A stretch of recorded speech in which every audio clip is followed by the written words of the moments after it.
సుమన్ టీవీలో మీ business promotions కోసం ఈ కింది నెంబర్ను సంప్రదించగలరు.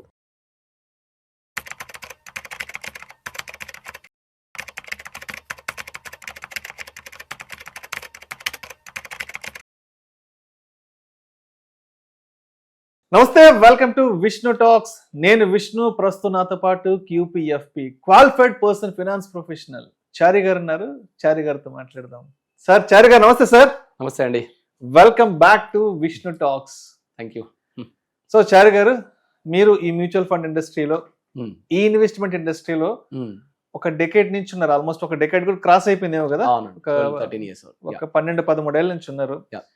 ఈ 12-13 సంవత్సరాల ప్రయాణంలో కొన్ని వందల మంది, కొన్ని వేల మంది పీపుల్తో మీరు ట్రావెల్ అవుతుంటారు. మీ క్లయింట్స్తో ఎంతో మందితో మాట్లాడుతుంటారు. వాళ్ళకి సంబంధించినటువంటి ఇన్వెస్ట్మెంట్ పోర్ట్ఫోలియోస్ అంతా కూడా మీరు చూస్తుంటారు, మానిటర్ చేస్తుంటారు కదా. కరెక్ట్. మరి ఇంతమందితో ట్రావెల్ చేస్తున్నారు కదా, మరి మీ క్లయింట్స్ నుంచి మీరు కొత్తగా తెలుసుకున్న విషయాలు అండ్ వాళ్ళ వైపు నుంచి మీరు నేర్చుకున్న విషయాలు అండ్ రీసెంట్ టైమ్స్లో మీరు నేర్చుకున్న విషయాల్లో మీకు షాకింగ్ గా అనిపించిన విషయాలు ఏమన్నా ఉన్నాయా? అటువంటి ఎక్స్పీరియన్సెస్ ఏమన్నా ఉన్నాయా? అంటే it's a daily learning and development అండి. బేసిక్ గా చెప్పాలంటే ఎవ్రీ డే మీరు అన్నట్టు వేల మంది కాబట్టి ఇంకా ఎవ్రీ డే ఒక దగ్గర నుంచి తెలుసుకోవచ్చు. బట్ అంటే ఇన్ఫాక్ట్ యాక్చువల్గా రైట్ టైంలో రైట్ క్వశ్చన్ అండి ఇది. అంటే రీసెంట్ గా ఒక ప్యారలల్ స్టోరీ నడుస్తుంది. అంటే ఒక క్లయింట్ది అదే అదే అదే లైన్ లో ఉన్న ఇద్దరు క్లయింట్స్ ఒకరి థాట్ ప్రాసెస్ ఇంకొకరి థాట్ ప్రాసెస్ ఎలా ఉంది అనేది చెప్పడానికి ఇది బెస్ట్ ఎగ్జాంపుల్ అండి. ఇన్ఫాక్ట్ అంటే మీరు అన్నారు కదా, నాకు బాగా అనిపించింది. ఇన్ఫాక్ట్ ఇది చూసే ప్రతి ఒక్క వ్యూయర్ కూడా షాకింగ్ గా ఫీల్ అయింది. నేను అంటే కొంచెం డీప్ గా, అది షాకింగ్ కాదు కానీ ఒక టైప్ ఆఫ్ ఆశ్చర్యం లాంటి సిచ్యువేషన్. ఆశ్చర్యం, సంతోషకరమైన ఆశ్చర్యం. ఇది ఇంపార్టెంట్, ఈ టాపిక్ మనం చెప్పొచ్చు, ఈ టాపిక్ ఇది అని నేను అనుకున్నాను. యాక్చువల్గా మీరు రైట్ టైంలో రైట్ క్వశ్చన్ అడిగారు. బేసిక్ గా ఒక క్లయింట్, ఫస్ట్ క్లయింట్ స్టోరీ తీసుకుంది. ఆ క్లయింట్ స్టోరీ తీసుకొని దాని నుంచి టేక్ అవేస్ ఏంటి, సెకండ్ క్లయింట్ స్టోరీ అదే ప్యారలల్లో రన్ అవుతున్న సెకండ్ స్టోరీ విత్ దాని నుంచి టేక్ అవేస్ ఏంటి చూద్దాం మనం. Okay, for example first client around 2019లో ఇది మా క్లయింట్ ఏజ్ ఆల్రెడీ 59-60 years మా క్లయింట్ ఏజ్ అండి. ఆ క్లయింట్ వాళ్ళ మామయ్య గారు అనమాట, ఈయన ఫాదర్ ఇన్ లా. అయితే ఆయనకి ఒక వాళ్ళ పిల్లలకి అంటే వాళ్ళ గ్రాండ్ చిల్డ్రన్ గురించి ఆయన రిటైర్ అయిన డబ్బుల్లోంచి ఒక లంసం వచ్చింది. ఆయనకి ఆల్రెడీ పెన్షన్ వస్తుంది, ఆయన దగ్గర రిటైర్ అయిన డబ్బులు ఉన్నాయి అండ్ ఆయనకి ఈ అమౌంట్ ప్రాబ్లం లేదు. అంటే ఒక 6 lakhs నేను మా గ్రాండ్ చిల్డ్రన్ మీద ఇన్వెస్ట్ చేస్తానండి, ఒక 18-20 years వరకు నేను టచ్ అయిన అమౌంట్ని నేను ఇన్వెస్ట్ చేస్తాను, ప్రాబ్లం లేదు అని చెప్పి ఇన్వెస్ట్ చేశాడు ఆయన. సో ఆయన 2019లో ఆ 6 lakhs డబ్బులు ఇన్వెస్ట్ చేశాడు. అలా ఇన్వెస్ట్ చేసి ఆయన మర్చిపోయాడు. యాక్చువల్లీ లంసం పెట్టేశాడు, 6 లక్షలు లంసం పెట్టాడు. ఎస్, మర్చిపోయాడు ఆయన. అయితే ఆయన డబ్బులు పెట్టినట్టు ఆయన మర్చిపోయాడు. డబ్బులు పెట్టించిన ఎవరైతే మా క్లయింట్ ఉన్నారో వాళ్ళ మామయ్య గారితో డబ్బులు పెట్టించినట్టు ఈయన కూడా మర్చిపోయారు. తర్వాత 6 years అక్కడ కట్ చేస్తే ఇక్కడ స్టోరీ ఏంటంటే 6 years తర్వాత నాకు కాల్ చేశారు మనం. ఇట్లా మా మామయ్య గారు ఇట్లా డబ్బులు పెట్టాను అంటున్నారండి, కానీ నాకు గుర్తున్నంత మటుకు డిస్కషన్స్ మాత్రమే జరిగాయి, ఇన్వెస్ట్మెంట్ చేశారా లేదా ఒకసారి చూస్తారా అంటే లేదంటే చేశారు, నేను చూస్తా ఉన్నాను రెగ్యులర్గా ఇన్వెస్ట్మెంట్స్ చేశారు, మీరు ఒకసారి గెస్ చేయండి, ఆ రోజు 6 lakhs ఇన్వెస్ట్ చేశారు కదా, సరిగ్గా 6 సంవత్సరాలు అవుతుంది, ఇవాళ ఇన్వెస్ట్మెంట్ ఎంత రిటర్న్స్ వచ్చి ఉండొచ్చు అని అడిగాను. అడిగితే ఆయన అన్నారు, యాక్చువల్గా ఎఫ్డీలో అయితే 9 yearsలో డబుల్ అవుతుంది సార్, మేబీ ఇక్కడ 6 years అవుతుంది కాబట్టి ఇది మ్యూచువల్ ఫండ్ కాబట్టి మీరు అన్నారు కాబట్టి అక్కడ మేబీ ఇక్కడ 6 yearsలో డబుల్ అయిపోయి ఉండొచ్చు. ఒకవేళ 6 lakhs ఇన్వెస్ట్ చేసి ఇవాళ అది 12 లక్షలు కనుక ఉండుంటే వీఆర్ హ్యాపీ సార్, యాక్చువల్గా మంచి రిటర్న్ వచ్చినట్టే మేము హ్యాపీగా ఫీల్ అవుతాం అన్నా. నేను చెప్పాను, మీ 6 లక్షల డబ్బులు ఇవాళ 20 లక్షలు అయ్యాయండి అని చెప్పాను. 20 లక్షలు అయ్యాయి. 3.5 times, almost 3.5 times returns. 3.5 times. ఆయన షాక్ అయిపోయారు. యాక్చువల్గా అసలు మేము పెట్టామో లేదో అనుకున్న డబ్బులు, అసలు 6 లక్షలు పెట్టామో లేదో, 6 లక్షలు కూడా మాకు వస్తాయో లేదో అని తెలియని డబ్బులు ఇవాళ 20 లక్షలు అనేసరికి ఆయన షాక్ అయిపోయారు. యాక్చువల్గా అసలు ఇవాళ 20 లక్షలు వాళ్ళకి ఎదురొచ్చాయి. So 6 lakhs has become 20 lakhs. అయితే ఈ స్టోరీ నుండి మనం తెలుసుకోవాల్సిన మనం Key points ఏంటి? కీ పాయింట్స్ Takeaways టేక్ అంటే నెంబర్ 1 ఫస్ట్ పాయింట్, చాలా మంది ఏం చేస్తారంటే ఇప్పుడు ఇన్వెస్ట్మెంట్ ఎవరైతే చేశారో ఆయన ఏజ్ అరౌండ్ 80-85 ఇయర్స్ మధ్యలో ఏజ్ అండి. 85 ఇయర్స్ ఆయన ఏజ్. అంతే కదా. అయితే చాలా మంది ఏం చేస్తారంటే ఈ ఏజ్ లో ఈక్విటీలోకి వెళ్ళొద్దు అని చెప్పేసి ఇన్వెస్ట్మెంట్ చేయడం అట్లాంటివి చేస్తారు. బట్ అక్కడ రిక్వైర్మెంట్ చూడాలి మనం. చాలా మంది చేసే మిస్టేక్ ఇది. రిక్వైర్మెంట్ చూడాల్సింది ఏంటంటే ఆయన ఇన్వెస్ట్ చేస్తున్న డబ్బులు వాళ్ళ గ్రాండ్ చిల్డ్రన్కి 18 ఇయర్స్ తర్వాత కావాలి. అప్పుడు నేను కన్జర్వేటివ్ అప్రోచ్కి ఎందుకు వెళ్ళాలి? నేను combination of equity based combination of balanced అప్రోచ్కి వెళ్ళాలి. ఇది చాలా మంది చేసే mistake. First point, don't decide your investment category of your investment basing on your age. చాలా మంది ఏంటంటే 60 ఇయర్స్లో ఇలా ఇన్వెస్ట్ చేయాలి, 80 ఇయర్స్కి ఇలా ఇన్వెస్ట్ చేయాలి, 40కి ఇలా ఇన్వెస్ట్ చేయాలి. అలా కాదండి. నీ ఇన్వెస్ట్మెంట్ టెన్యూర్ మీద నువ్వు సెలెక్ట్ చేసుకునే కేటగిరీ డిపెండ్ అయి ఉంటుంది. ఇవాళ అది సెలెక్ట్ చేశాం కాబట్టి రేపు పొద్దున ఈ 20 lakhs కాస్త ఇంకో 12 ఇయర్స్లో వర్స్ట్ కేసులో ఇంకో అంటే మరీ వర్స్ట్ కేస్ మార్కెట్ అదే 12% రిటర్న్, నార్మల్ 12% రిటర్న్ అప్రోచ్ వెళ్ళినా అది 70-75 lakhs అవుతుందండి.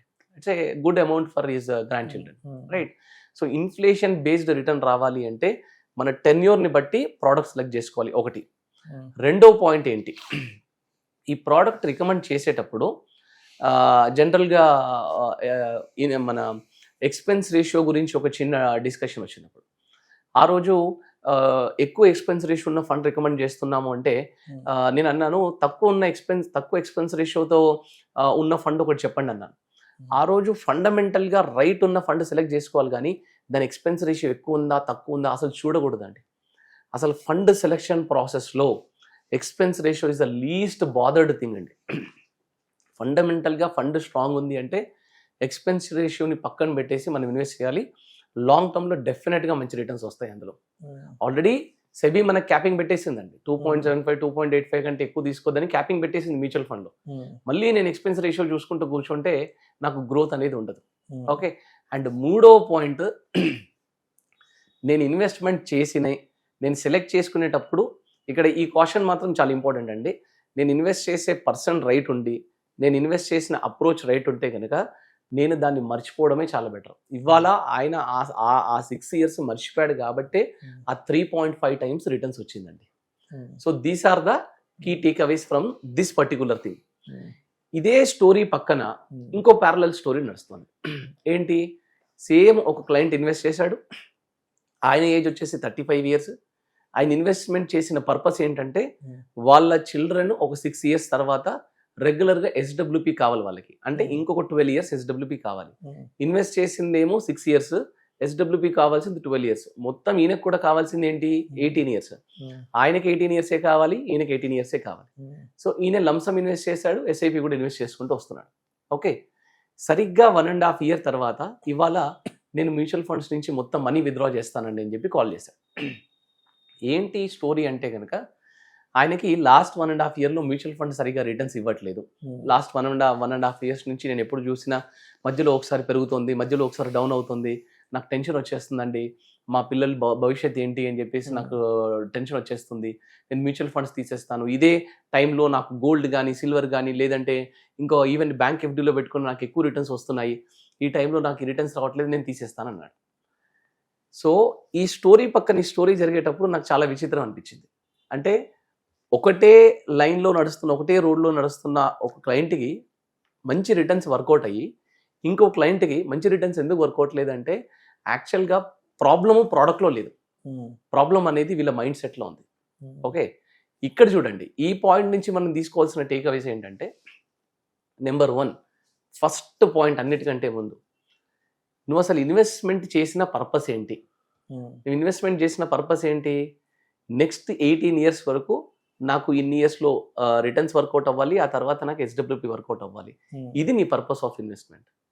చేసిందేమో 18 yearsకి ఎవ్రీ డే మార్నింగ్ లేచి ఒకసారి యాప్లో చూసుకోవడము, ఒకసారి ఆఫీస్కి వెళ్ళేటప్పుడు ఒకసారి చూడడము, మళ్ళీ ఆఫీస్ నుంచి తిరిగి రావడం ఒకసారి చూసుకోవడము.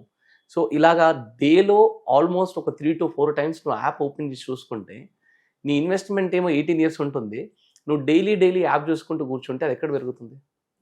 ఇది ఫస్ట్ పాయింట్. అసలు మ్యూచువల్ ఫండ్ సబ్జెక్టే, నాట్ ఓన్లీ మ్యూచువల్ ఫండ్ అండి, ఈక్విటీలో ఏ ప్రోడక్ట్ అయినా సరే every year same kind of return ఇవ్వదు. It is very very clear. The meaning of equity itself is the product which is not giving the fixed return. Every year ఇంత fixed return ఇస్తాను అని చెప్పేది అసలు అది ఈక్విటీయే కాదు. So ఈక్విటీలో నాకు యావరేజ్గా ఒక ఇయర్ తక్కువ వస్తుంది, ఒక ఇయర్ పెరుగుతుంది, ఒక ఇయర్ తగ్గుతుంది. దీనికంటూ కొన్ని సాచురేషన్స్ ఉంటాయి. ఆ సాచురేషన్స్ తర్వాత అది బేసిక్ 12 to 15% రిటర్న్ అనేది రిటర్న్ వర్కౌట్ అవుతుంది.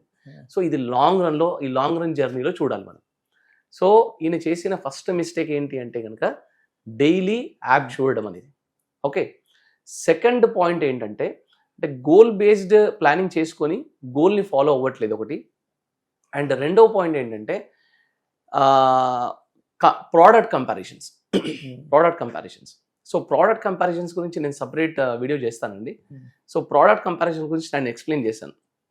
What are the products available in the equity markets, real estate, gold and mutual funds. వీటికి నేను కంపారిజన్ చెప్పి ఆయన హ్యాండ్ హోల్డ్ చేశాను. ఇట్లాగా హ్యాండ్ హోల్డ్ చేసిన చాలా మందిది మనకి చాలా మంది సిచ్యువేషన్స్ని హ్యాండిల్ చేసినందుకు లాంగ్ టర్మ్లో వాళ్ళకి హై రిటర్న్స్ వచ్చాయండి. ఇప్పుడు ఈ సెకండ్ పర్సన్ని ఫస్ట్ పర్సన్తో కంపేర్ చేయండి. సో ఫస్ట్ పర్సన్కి హై రిటర్న్స్ రావడానికి మెయిన్ రీజన్ ఏంటి అంటే ఆయన 6 years వరకు దాన్ని చూడలేదు. ఓకే, ఆయన ఏమనుకున్నాడు, నా ఇన్వెస్ట్మెంట్స్ ఒక మంచి అడ్వైజర్ చేతిలో ఉన్నాయి, నా ఇన్వెస్ట్మెంట్స్ ఒక రైట్ డైరెక్షన్లో ఉన్నాయి, సో నా ఇన్వెస్ట్మెంట్స్ ఒక మ్యూచువల్ ఫండ్ అనే ప్రోడక్ట్లో ఉన్నాయి, దాన్ని డైలీ చూడొద్దు అని చెప్పి మర్చిపోయాడు. మర్చిపోవడం వల్ల వచ్చిన బెనిఫిట్ అది, డైలీ చూడడం వల్ల వచ్చిన నష్టం ఇది. సో బేసిక్గా ఏంటంటే నాకు అంటే ఈ మధ్య సమయంలో ఈ పాయింట్ వ్యూవర్స్కి తెలవాలండి. నాకు గోల్డ్ మంచి రిటర్న్ ఇస్తుందా, మ్యూచువల్ ఫండ్ మంచి రిటర్న్ ఇస్తుందా, రియల్ ఎస్టేట్ అనేది మంచి రిటర్న్ ఇస్తుందా, ఈ ప్రోడక్ట్స్ వెనకాల పరిగెట్టడం కంటే నా ఇన్వెస్ట్మెంట్ పర్పస్ ఏంటి అని చెక్ చేసి దీన్ని డైవర్సిఫై చేసి పెట్టుకోవడం ఇట్స్ ఆల్వేస్ బెటర్ అండి. ఎందుకంటే కొన్నిసార్లు ఏమైంది, ఇప్పుడు 2019కి ముందు ఒక 3-4 years మొత్తం రియల్ ఎస్టేట్ డబ్బులు తీయాలి, రియల్ ఎస్టేట్లో పెట్టాలి, ఇదే స్టోరీ ఉంది. 2019-20 తర్వాత మొత్తం ఇంకా గోల్డ్ అండ్ సిల్వర్ స్టోరీ నడుస్తుంది ఇప్పుడు ప్రజెంట్గా. సో ఈ స్టోరీ నడుస్తూ ఉంటుంది. ఈ స్టోరీ తర్వాత మళ్ళీ మ్యూచువల్ ఫండ్ స్టోరీ వస్తుంది. సో ఇవన్నీ ఒక సైకిల్స్, వెళ్తానే ఉంటాయి, వస్తానే ఉంటాయి. కానీ ఎండ్ ఆఫ్ ది డే మనము పర్పస్ ఆఫ్ ది ఇన్వెస్ట్మెంట్ని మనము సెలెక్ట్ చేసుకొని వెళ్ళాలి. ఈ purpose of the investment goal based planning అంటే ఏంటంటే మీరు ఒక 10 years తర్వాత ఒక అందమైన బ్యూటిఫుల్ వ్యూ చూడాలనుకుంటున్నారు, ఆ కొండపైన ఎక్కే దారి ఇది ఒక ఘాట్ రోడ్ లాగా ఉంటుంది. ఈ జర్నీని మీరు ఎంజాయ్ చేస్తేనే మీకు ఆ వ్యూ బ్యూటిఫుల్గా ఉంటుందండి. మధ్యలో ఆపి నేను సగం దూరం కిందికి వచ్చి నేను మళ్ళీ పైకి వెళ్తాను అని ఉంటే కనుక మీరు ఆ రోడ్లోనే స్టక్ అవుతారు. సో ఫైనల్గా మీరు అడిగిన దాంట్లో ఏంటంటే ఈ మధ్య కాలంలో ఇది చాలా నాకు అంటే ప్యారలల్గా కళ్ళ ముందు జరుగుతున్న 2 స్టోరీలు కదండి, నాకు అది చాలా ఇంట్రెస్టింగ్ అనిపించింది. అండ్ మోర్ ఓవర్ ఈ మధ్య కాలంలో లాస్ట్ 1.5-2 years నుండి ఈవెన్ చాలా మంది ఇన్వెస్టర్స్ గోల్డ్ బెటరా, సిల్వర్ బెటరా, ఈక్విటీ బెటరా, ఈ మ్యూచువల్ ఫండ్ బెటరా అనే నడుస్తుంది. సో ఈ మధ్య ఈ సిచ్యువేషన్ లో ఈ వీడియో అనేది చాలా హెల్ప్ అవుతుంది. ఈవెన్ మా క్లయింట్స్ కనుకోండి, లేదంటే వేరే వ్యూయర్స్ అనుకోండి, అందరికి. Thank you sir, thank you so much sir గారు. అంటే ఒక ఇన్వెస్ట్మెంట్ అనే దానికి ఒక లాంగ్ టర్మ్ అనేది ఎందుకు చెప్తాము, ఒక ఇన్వెస్ట్మెంట్కి లాంగ్ టర్మ్ ఎందుకు ప్రిఫర్ చేస్తాము, లాంగ్ టర్మ్లో కాంపౌండింగ్ అనేది CAGR అనేది ఎలా వర్కౌట్ అవుతుంది అన్న దాని గురించి చాలా మంచి ఒక రియల్ టైం కేస్ స్టడీతో మన ఆడియన్స్ ముందుకు వచ్చేస్తారు. Thank you so much sir. Thanks అండి.